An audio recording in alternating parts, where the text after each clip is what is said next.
Magandang umaga po sa lahat. Sa lahat po ng aking mga taga-subaybay sa aking YouTube channel, bumabati po ako sa inyo ng isang napakagandang umaga.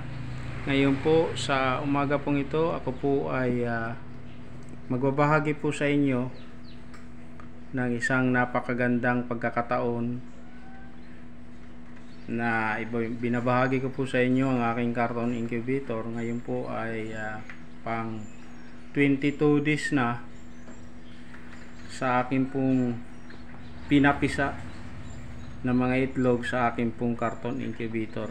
Kaya sisilipin po natin kung ano na ang nangyari. Ngayon po ay itong aking carton incubator ay sinalangan ko po ng itlog at ngayon po ay napisa na po sila. Ayan po, tinitingnan po natin dito sa salamin na meron pong napisa. Ayan po yung ating mga sisiw, meron pong bagong pisa. Ayan po. So mamaya maya ay bibilangin po natin yan. Saka meron pong hindi napisa na itlog. Ayan po. Kasi yung ating pong proseso after 1 week ay kinakandling natin at tinitira yung mga prospected na fertile na itlog na meron pong develop na sisiw. Yung po ang natira. Kaya hinayaan po natin na mapisa sa ating carton incubator na ginawa. Ayan po. Ayan po.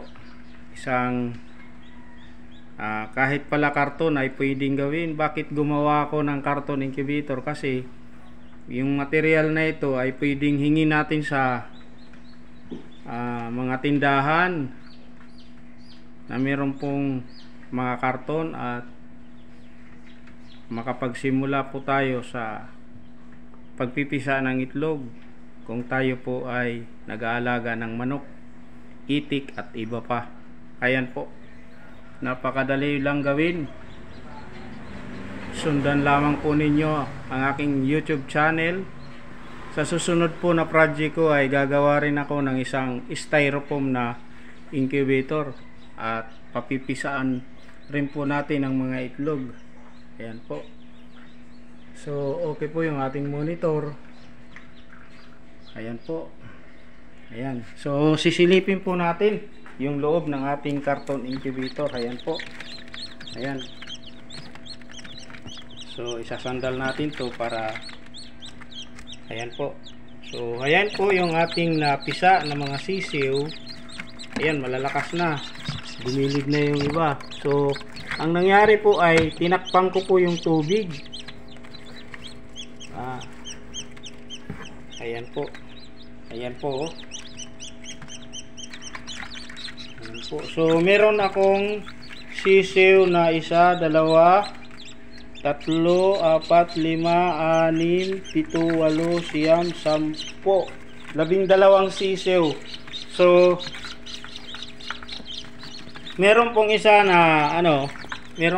na reject, pero sa akin pong experience hanggang 3 araw makakalakad na po yan. Hindi ko lang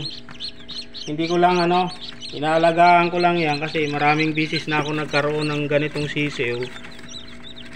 Pagdating ng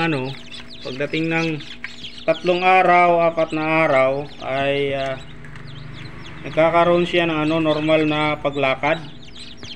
Marami na akong naging ganito kaya hindi ko pa ayan po, malalakas na po yung iba. So maya maya ililipat ko na yan sa brooding box. Kaso lang yung iba under process pa po sa kanilang pagpipisa. Ayan po.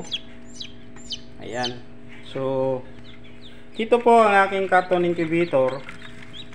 Mapapansin nyo po na marami pa akong isinalang, subalit yan lamang po yung napisa. So after 1 week nagkakaroon po ako ng candling. Sinisilip ko po yung ano, yung may laman na itlog at itinitira ko po yung siguradong mapipisa. Ayan po sila, oh. Ayan. Ayan. Ganyan po. So, salamat po sa lahat po ng aking taga-subaybay, Luzon, Visayas at Mindanao. No? Yan po yung aking carton incubator na masaya po ako na nagbahagi po sa inyo sa umagang ito, sa mga napisang sisiw sa akin pong carton incubator. Kung kayo po ay nagnanais na gumawa ng ganitong klaseng incubator sa low cost na mababang halaga ng mga material, ito na po yung paraan. Ayan po yung ating tubig, oh. Ayan po. Tinakpan ko po yung tubig. Bakit? Kasi baka lumangoy dyan yung ating sisiw. Baka yan pa yung dahilan ng kanilang ikamatay. Kaya sa umaga pong ito, masaya po ako na nagbabahagi po sa inyo sa akin pong ginawang carton incubator. Ayan po. Sana po ako ay nakapagbigay ng konting kaalaman. Simpleng setup lamang po. Meron po tayong fan, meron po tayong ilaw, at saka nilalagyan po natin ang monitor. Ito po yung aking monitor. Inalis ko na po kasi napisa na po sila lahat. Hindi na po ito kailangan dyan, yung ating monitor. Ayan po, basa na yung ating umihi na yung mga sisiw. Ayan. Ayan po. So, maraming salamat po sa lahat ng aking manonood, sa lahat po ng subscriber na patuloy pong tumatangkilik sa aking YouTube channel. Kaya doon po sa mga baguhan na nanonood po sa aking pong pagbabahagi, na kung saan ay sa ating kunting kaalaman patungkol po sa paggawa ng carton incubator, iniimbitahan ko po kayo na mag-subscribe sa aking YouTube channel, nang sa ganun ay palagi po tayong updated sa lahat ng video na gagawin ko. Kaya maraming salamat. Goodbye and God bless.